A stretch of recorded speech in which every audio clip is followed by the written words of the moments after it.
Professionnels, je ne sais pas si c'est le cas dans vos films, ont un rapport difficile avec refaire plusieurs fois la même chose. Est-ce que vous faites plusieurs prises, c'est-à-dire Pharon devait regarder plusieurs fois votre main ou 2 ou 3 fois ça suffit? Ils le comprennent mal parce qu'ils ne cherchent rien. Donc, pourquoi on refait puisqu'on vient de le faire? Ça, c'est vrai qu'ils sont plutôt comme ça. Donc, d'abord, on le refait pas nécessairement à cause d'eux. La caméra, le point peut être mauvais, puis il y aura un problème de son, donc il y a aussi des raisons techniques qui font qu'il faut recommencer. Mais moi, je ne fais pas de répétition. Donc, comme je ne répète pas, la première prise, c'est une façon de regarder ce qui se passe, même pour l'acteur. Donc, finalement, les prises, c'est des répétitions. Et dans la première prise, je vois tout de suite comment l'acteur joue, et je vois très vite comment je peux le rectifier. Donc en général, au bout de 4-5 prises, c'est réglé. Et vous faites, c'est-à-dire dans le tournage, vous vous accordez pour avoir une possibilité de plusieurs options dans le montage? Jamais? Non. Donc j'ai un découpage, j'ai un storyboard, les 10 plans sont dessinés. C'est tellement lourd. Si vous dites, ah bah non, la caméra, elle n'est pas là, je vais la mettre là. Il y a 40 personnes qui étaient là. Ça va vous prendre 2 heures. Donc vous allez vous brouiller avec l'équipe, qui vont vous regarder avec un regard noir, et vous avez quand même besoin de leur soutien. Donc si l'équipe sent que vous êtes, comment dirais-je, incertain, en général, ils vous le font payer. Si vous ne savez pas où mettre la caméra, le chef-op, il sait où la mettre.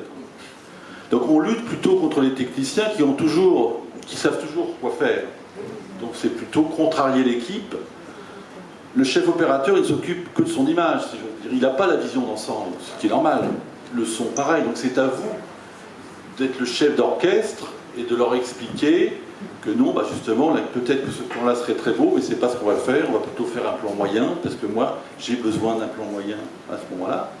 Et c'est pour ça que moi, je passe beaucoup de temps à emmener mon équipe sur les décors. Par exemple, la costumière, avant qu'elle parte à dessiner des vêtements et des couleurs, je veux absolument qu'elle voit les décors sur lesquels ces costumes vont être. Ça ne sert à rien de dire ah bah, elle va être en rouge, sachant que le décor est rouge.